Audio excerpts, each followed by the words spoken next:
Bugun Yaqin Sharq mintaqasida vaziyat yana bir bor global e'tibor markaziga aylandi. So'nggi kunlarda Eron atrofida kuzatilayotgan harbiy va siyosiy faollik keskin oshgani haqida xabarlar tarqalmoqda.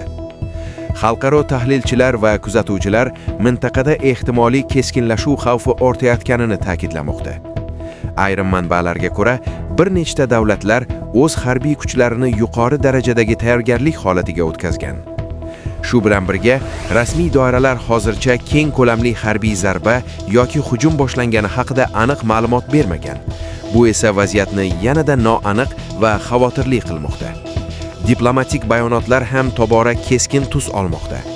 Ayrim davlatlar ogohlantiruvchi chiqishlar qilgan bo'lsa, boshqalar esa vaziyatni tinch yo'l bilan hal qilish zarurligini ta'kidlashmoqda. Ekspertlarning fikricha, agar vaziyat nazoratdan chiqsa, bu nafaqat mintaqaviy, balki global darajada ham jiddiy oqibatlarga olib kelishi mumkin. Ayniqsa, energiya bozori, xususan neft narxlari keskin o'zgarishi ehtimoli yuqori.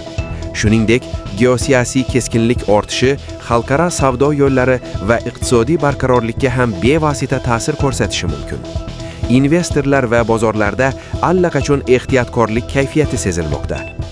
Harbiy ekspertlar esa vaziyatni juda nozik nuqtaga yetib kelgan deb baholamoqda. Ularning aytishicha, kichik bir noto'g'ri qadam ham keng ko'lamli mojaro boshlanishiga sabab bo'lishi mumkin. Biroq shu bilan birga diplomatik kanallar hali ham ochiq. Xalqaro tashkilotlar va vositachilar tomonlarni muzokaraga chaqirmoqda. Oddiy aholi uchun esa bu vaziyat katta xavotir uyg'otmoqda. Ijtimoiy tarmoqlarda turli taxminlar va tasdiqlanmagan xabarlar tez tarqalmoqda. Bu esa vaziyatni yanada murakkablashtirmoqda. Shu sababli mutaxassislar faqat ishonchli manbalarga tayanishni va vahimaga berilmaslikni tavsiya qilmoqda. Hozircha eng muhim savol ochiq qolmoqda. Vaziyat diplomatiya orqali hal qilinadimi yoki keskinlashuv davom etadimi? Dunyo esa bu voqealarni diqqat bilan kuzatishda davom etmoqda. Biz ham siz uchun eng so'nggi va ishonchli yangiliklarni yetkazishda davom etamiz.